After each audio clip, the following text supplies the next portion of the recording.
అందరికీ వందనాలండి. దేవుడు సమూయేలు ద్వారా ఇజ్రాయెల్ ప్రజలతో మాట్లాడడం మొదలుపెట్టిన తర్వాత ఇజ్రాయెల్ ప్రజలు ఫిలిస్తీన్ల మీదకి యుద్ధానికి వెళ్తారు. ఎబెనేజరు వైపు వెళ్ళి ఎబెనేజరులో యుద్ధం చేస్తూ ఉంటారు. ఎబెనేజరు అంటే దేవుడు తోడై ఉన్నాడు అని అర్థం అని మనకి తెలుసు కదా. ఆ ప్లేస్లో యుద్ధం చేస్తూ ఉంటారు. అయితే అక్కడ ఇజ్రాయేలీల ప్రజలు ఫిలిస్తీన్ల చేతిలో ఓడిపోతూ ఉంటారు. ఓడిపోయి 4,000 మంది చనిపోతారు. 4,000 మంది చనిపోయిన తర్వాత వీళ్ళ పాళెంలోనికి అంటే వీళ్ళ క్యాంపులోకి వెళ్ళి పెద్దలందరూ కలిసి డిస్కషన్ చేసుకుంటూ ఉంటారు. ఎందుకు మనం ఓడిపోతున్నాం, ఎందుకు మనం ఓడిపోవాల్సి వస్తుంది, దేవుడు మన మధ్యలో లేడు, దేవుని యొక్క మందసాన్ని మనం తెచ్చుకుందాం, దేవుని యొక్క నిబంధన మందసం మన మధ్యలో ఉంటే మనం ఖచ్చితంగా విజయాన్ని సాధిస్తాం కాబట్టి వెళ్ళి దేవుని యొక్క మందసాన్ని తెచ్చుకుందాం పదండి అని చెప్పేసి వెళ్తారు. దేవుని యొక్క మందసాన్ని తీసుకొచ్చిన తర్వాత దేవుని మందసం ఇజ్రాయెల్ ప్రజలకు మధ్యలోనికి వచ్చిన తర్వాత ఇజ్రాయెల్ ప్రజలందరూ ఒక్కటేసారి దేవుణ్ణి స్తుతించడం మొదలు పెడతారు. రాజాది రాజా, ప్రభువులకు ప్రభువ, అత్యున్నత సింహాసనం మీద ఆసీనుడైన ఉన్నవాడా, ఆకాశం నీ సింహాసనముగా భూమిని పాదపీఠముగా చేసుకున్న యెహోవా నీకు స్తోత్రం, నిన్న నేడు నిరంతరం ఏకరీతిగా ఉన్న దేవుడా నీకు వందనం, సృష్టి మొత్తాన్ని నీ నోటి మాటతో సృష్టించిన దేవుడా నీకు వందనం, నా పితరులకు తోడై ఉన్నవాడా నీకు వందనం అని చెప్పేసి గట్టి గట్టిగా స్తుతిస్తూ ఉంటే అక్కడున్న భూమి కంపించిందంట. వీళ్ళు చేసిన స్తుతులకి, వీళ్ళు చేసిన ఆరాధనకి, వీళ్ళు స్తుతించిన స్తుతికి, దేవుణ్ణి చేసిన ఎలివేషన్కి అక్కడున్న భూమి కంపించి, అయ్యో ఏంటి ఇజ్రాయెల్ ప్రజలు అంత గట్టిగా అరుస్తున్నారని చెప్పేసి ఫిలిస్తీన్లకి వణుకు పుట్టింది. ఏంటా అని కనుక్కుంటే దేవుని యొక్క మందసం ఇజ్రాయెల్ ప్రజల్లోని మధ్యలోనికి వచ్చిందని తెలిసి ఫిలిస్తీన్లకి కాళ్ళు వణిగిపోయి, అయ్యో ఆ దేవుడితో మనం ఎక్కడ పడతాం రా బాబు, ఆ దేవుడితో మనం ఎక్కడ పడతాం, ఆ దేవుడి వల్లే కదా ఇజ్రాయెల్ ప్రజలు వస్తూ ఉంటే అరణ్యంలో వస్తూ ఉంటే ఐగుప్తీయులకి చిత్రహింసలు పెట్టి చంపేశాడు ఆ దేవుడు, ఆ దేవుడితో మనం ఎక్కడ పెడతాం, పడలేం అని భయపడినప్పటికీ కూడా ఒరే ఈరోజు మనం ఓడిపోతే మనం ఇజ్రాయెల్ ప్రజలకి, హెబ్రీయులకి మనము దాసులుగా ఉండాలి. సో ఈరోజు మనం దాసులుగా ఉండే ప్రసక్తే లేదు, వాళ్ళకి దాసులు అయ్యే ప్రసక్తే లేదు. ఏదేమైనా కానీ ఎలాగోలాగా మనం గెలవాలి, మనం గెలుస్తాం, వాళ్ళని మన దాసులుగా చేసుకుందాం. ఒకవేళ వాళ్ళు మన దాసులుగా లేకపోతే మనమే వాళ్ళకి దాసులుగా అయిపోతాము అని చెప్పేసి వాళ్ళల్లో వాళ్ళే ధైర్యం తెచ్చుకొని మళ్ళా యుద్ధానికి వచ్చారు ఫిలిస్తీన్లు.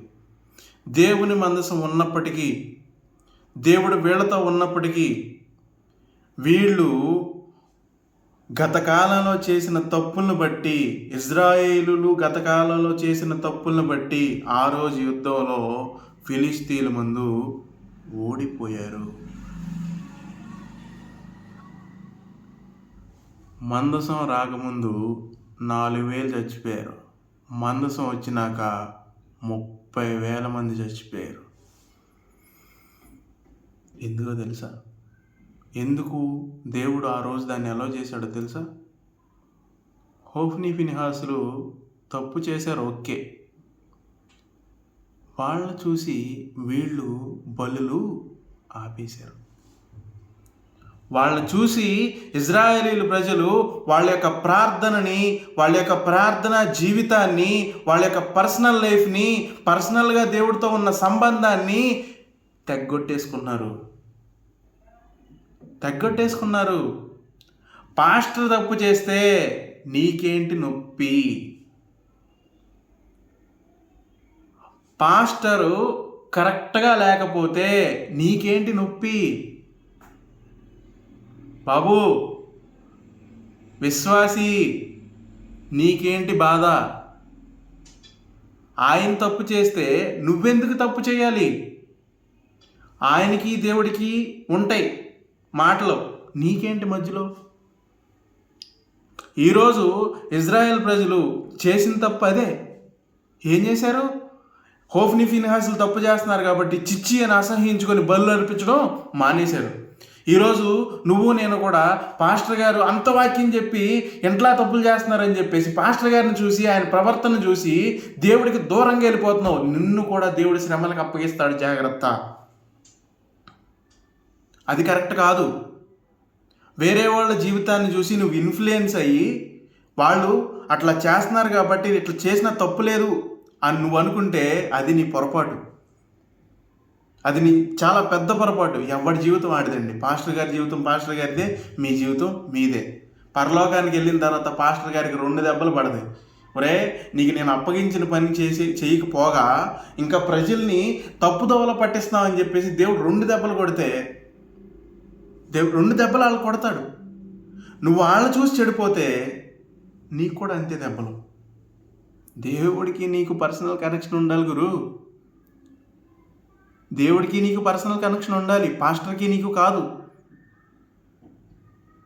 హోఫ్ని ఫీనెహాసులు తప్పు చేశారు, ఓకే, వాళ్ళ తప్పుకి వాళ్ళకి శిక్ష వస్తుంది, అంతే. దేవుడు వాళ్ళని శిక్షిస్తాడు, అంతే, దట్స్ ఇట్. కానీ వాళ్ళని చూసి నువ్వు చెడిపోతే మాత్రం, నీ యొక్క ప్రవర్తన నువ్వు మార్చేసుకుంటే మాత్రం నీకు కూడా శిక్ష తప్పదు.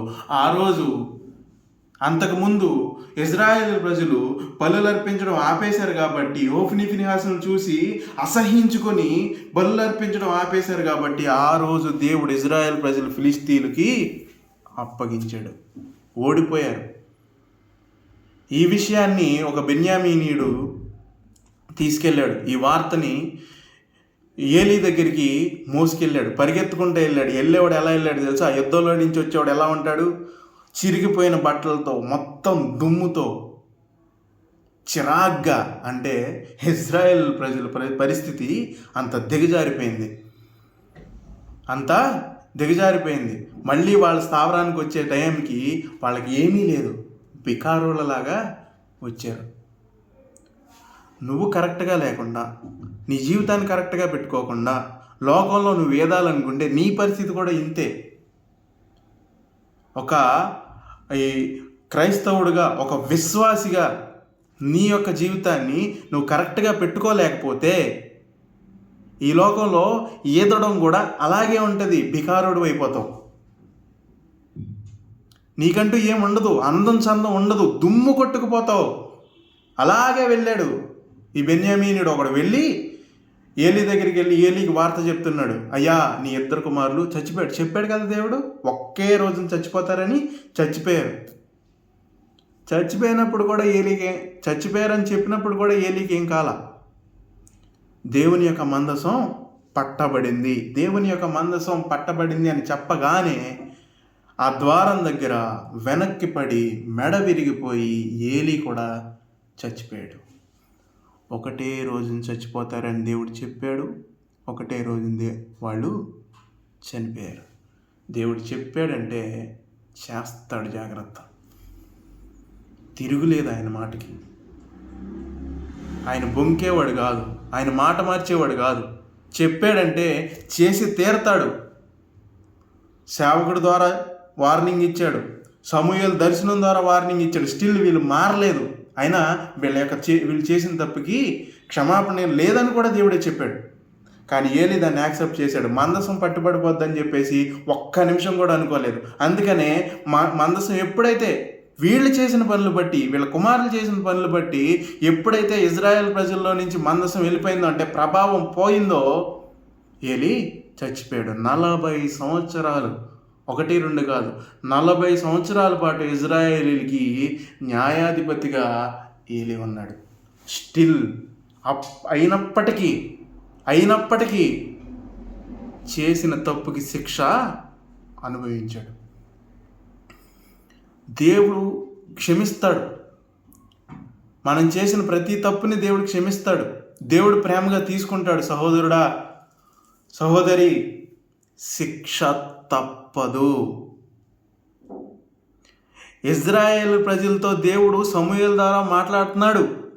మళ్ళీ బలులు అర్పిస్తున్నారు. మళ్ళీ చర్చి వ్యవహారాలన్నీ జరుగుతున్నాయి. అయినప్పటికీ శిక్ష తప్పలేదు. నువ్వు నేను చేసిన పాపాలకు కూడా క్షమాపణ ఉంటుంది. దేవుడు మనల్ని దగ్గరికి తీసుకుంటాడు, కానీ శిక్ష మాత్రం కన్ఫామ్. దానికి నువ్వు శిక్ష అనుభవించాల్సిందే. Be careful. ఇంకా జీవితంలో తప్పులకి తావివ్వకు. చచ్చిపోయారు. వాళ్ళ కుటుంబంలో మగవాళ్ళందరూ కూడా చనిపోయారు. చనిపోయిన తర్వాత ఫిన్హాస్కి యొక్క భార్యకి గర్భవతి ఉండడాన్ని బట్టి మామ చచ్చిపోయాడు, మొగుడు చచ్చిపోయాడు, మందసం వెళ్ళిపోయింది. ఈ విషయాన్ని ఆవిడ వినంగానే ఆవిడికి నొప్పులు వచ్చినాయి అంటే ప్రసవ నొప్పులు వచ్చి అప్పుడే పిల్లాడిని కన్న తర్వాత చుట్టుపక్కల వాళ్ళు వచ్చి, అమ్మా నువ్వేం బాధపడకు, నీకు మగపిల్లోడు పుట్టాడు, అంటే నీ వంశాంకరం మళ్ళీ చిగురించింది, డోంట్ వరీ అని చెప్తుంటే ఆవిడ ఏం మాట్లాడలేదంట. ఒక పక్కన మావయ్య చనిపోయాడు, ఒక పక్కన భర్త చనిపోయాడు, దేవుని మందసం పట్టబడింది. ఈ విషయాలే ఆవిడ మైండ్లో తిరుగుతున్నాయి. ఆవిడ ఒకే ఒక మాట మాట్లాడింది, దేవుని యొక్క ప్రభావం ఇజ్రాయెల్ ప్రజల నుంచి పోయింది. ఇజ్రాయెల్ ప్రజల్లో నుంచి దేవుని యొక్క ప్రభావం పోయింది కాబట్టి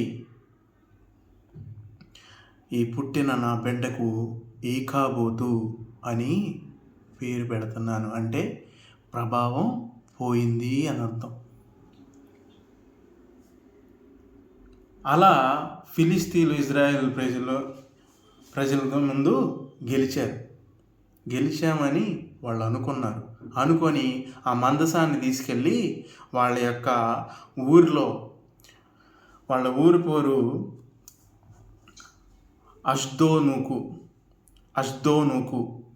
ఆ ఊరిలో దాగోను అని ఒక దేవత ఉంది. ఆ దాగోను దేవత గుడిలోకి తీసుకెళ్ళి మందసాన్ని పెట్టారు. దేవుడు ఒక చెంప మీద కొడితే ఇంకో చెంప చూపించమన్నాడంటగా. మీకు రోషం లేదా? మీ దేవుడు క్షమించమన్నాడంటగా, మీకు రోషం లేదా? ఎంత తప్పు చేసినా క్షమించి వదిలేయమన్నాడంటగా, మీకు రోషం లేదా? ఒక చెంప మీద కొడితే ఇంకో చెంప చూపించమేంట్రా పిచ్చోళ్ళారా అని బయటోళ్ళు చాలా అంటున్నారు కదా. ఎందుకో తెలుసా దేవుడు అలా చెప్పింది? పగ తీర్చుకొనుట నీ పని కాదు. పగ తీర్చుకొనుట యెహోవా వశం, ఆయనే తీర్చుకుంటాడు. తీసుకెళ్ళారు, దాగోన్ దేవత ముందు మందసాన్ని పెట్టారు, తలుపులేశారు, వీళ్ళు ఇంటికి వెళ్ళి పడుకున్నారు. తిరిగి వచ్చి పొద్దున్నే వాళ్ళ యొక్క దేవాలయం యొక్క తలుపులు తీయంగానే దాగోను యొక్క విగ్రహం మందసం ముందు సాగిలపడి ఉందంట, పడుకొని ఉంది. అయ్యయ్యో అని గుండెలు బాదుకొని మళ్ళీ ఆ విగ్రహాన్ని నిలబెట్టి దాని స్థానంలో దాన్ని పెట్టేసి మళ్ళీ తలుపులేసి ఇంటికెళ్ళారు. మళ్ళీ తెల్లారు వచ్చి చూసేసరికి ఈసారి ఆ యొక్క విగ్రహం యొక్క తలకాయ చేతులు నరకబడి తలుపు దగ్గర పడేసి ఉన్నాయంట. ఆ రోజు నుంచి ఈ రోజు వరకు కూడా ఆ దాగోను గుడిలోకి ఒక్కడు కూడా అడుగు పెట్టలేదంట. భయం వేసి ఒక్కడు కూడా అడుగు పెట్టలేదు. ప్రభావం లేదు ఆ విగ్రహంలో. దేవుని మందసంలో ఉన్న ప్రభావం ఆ విగ్రహంలో లేదు. ప్రభావం లేని రాయి ముందు దేవుని మందసాన్ని పెట్టి దాన్ని అవమానంగా ఫీల్ అవ్వమని చెప్పారు. ఆ అవమానం అంటే వాళ్ళు ఏం ఫీల్ అయ్యారంటే, ఫిలిస్తీన్లు ఏం ఫీల్ అయ్యారంటే, ఎస్ ఇప్పుడు ఈ మందసాన్ని మనం పట్టుకెళ్ళిపోతే ఇజ్రాయేల్ ప్రజలు మనకు దాసులుగా పడుంటారు అనుకున్నారు. తీసుకెళ్లారు, వాళ్ళ గుళ్ళో పెట్టారు, వాళ్ళ దేవత ముందు మొక్కలు అయిపోయింది వాళ్ళ దేవత. మీరు చాలా చాలా డేంజర్ అయిన దేవుడితో పెట్టుకుంటున్నారు, జాగ్రత్త. మేము ఒక చెంప మీద కొడితే ఇంకో చెంపే చూపిస్తాం. కానీ మా దేవుడు ఊరుకోడు. మా దేవుడు రోషం కలిగినోడు, ఊరుకోడు, అస్సలు ఊరుకోడు. తీసుకెళ్ళారు, మందసం ముందు పెట్టారు, ఆ యొక్క ముక్కలు అయిపోయింది. ఆ రోజు నుంచి వాళ్ళు భయపడి ఆ వైపు కూడా వెళ్ళట్లేదు. అష్దోను ఆ ఊరిలో ఉన్న ఆ ఊరిలోనూ ఆ చుట్టుపక్కల ఉన్న ఊర్లో వాళ్ళందరికీ చెప్పుకోలేని ప్రదేశంలో గడ్డలు లేచినాయి అంట. ఆ గడ్డల మూలంగా కొంతమంది చచ్చిపోయారు కూడా. నా దేవుడు నాకు శిక్షణ ఇస్తాడు, కానీ అది నీ ద్వారా వస్తే మాత్రం నీకు కూడా ఆ శిక్ష అనేది ఉంటుంది. చచ్చిపోయారు. అమ్మో, ఇజ్రాయేలీయుల దేవుడి యొక్క హస్తం మా మీద చాలా భారంగా ఉంది, మేము భరించలేకపోతున్నాం అని చెప్పేసి వాళ్ళ యొక్క పెద్దలను పిలిపించుకొని అక్కడి నుంచి అష్దోనులో నుంచి గాతు అనే పట్టణానికి పంపించారు.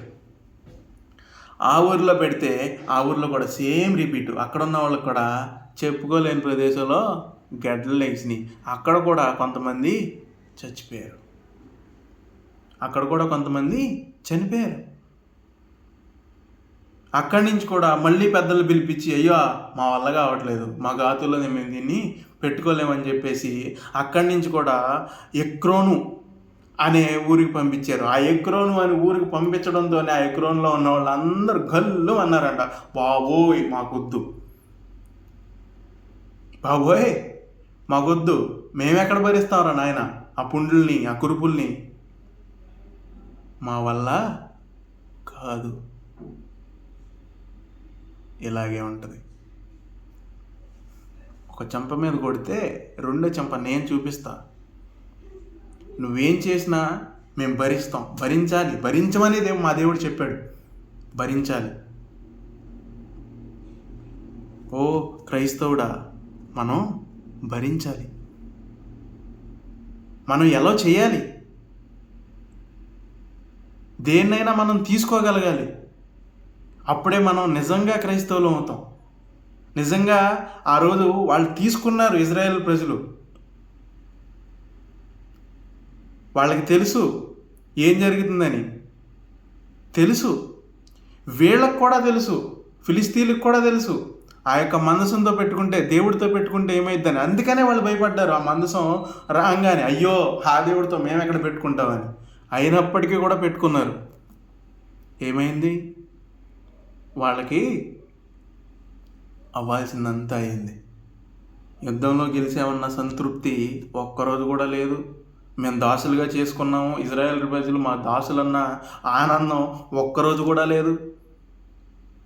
వాళ్ళు గెలిచాం అన్న ఆనందం వాళ్ళకి లేనే లేదు.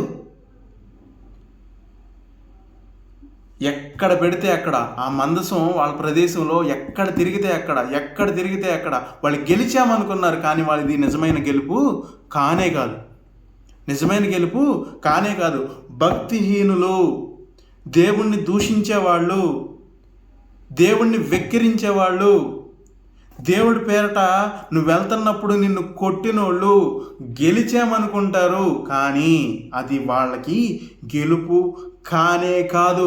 నిన్ను కొట్టినా, నిన్ను ఇబ్బంది పెట్టినా, నువ్వు ఒక క్రైస్తవుడిగా నువ్వు బ్రతుకుతున్నప్పుడు, ఒక నిజ క్రైస్తవుడిగా నువ్వు జీవిస్తున్నప్పుడు, ఒక నిజమైన విశ్వాసగా నువ్వు బ్రతుకుతున్నప్పుడు నిన్ను ఎవడైనా ఇబ్బంది పెడితే రాసిపెట్టుకో, వాడి మనశ్శాంతి, వాడి యొక్క జీవితం ఆ రోజుతో స్మాష్. ఒక్కరోజు కూడా నవ్విన దాఖలాలు ఉండవు వాళ్ళకి. మన దేవుడు రోషం కలిగినాడు. ఆయన నమ్ముకున్న వ్యక్తిగా నీకు నాకు ఎట్లాంటి శ్రమ వచ్చినా ఆయన విడిచిపెట్టేవాడు కాదు. ఎక్కడ నిన్ను అవమానపరిచేవాడు కూడా కాదు, నిన్ను నిలబెట్టేవాడు. ఆయన రోషం కలిగిన దేవుడు. ఆయన జనంగా నువ్వు బ్రతుకుతున్నప్పుడు నిన్ను మిద్దె మీద నుంచే పెట్టేవాడు నా దేవుడు. So please don't worry. నేను క్రైస్తవుడిగా బ్రతికితే అవమానాలు పడాలి, క్రైస్తవుడిగా బ్రతికితే బాధలు పడాలి, క్రైస్తవుడిగా బ్రతికితే ఇబ్బందులు పడాలని నువ్వు అనుకుంటే కనుక ప్లీజ్ డోంట్ అలా అనుకోకు. మన దేవుడు రోషం కలిగిన దేవుడు. ఎక్కడ కూడా మనల్ని తలదించనివ్వడు.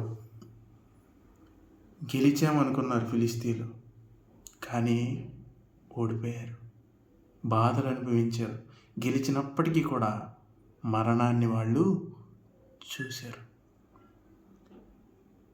సో నా సహోదరుడా, నా సహోదరి, మీరు భయపడాల్సిన అవసరం లేదు.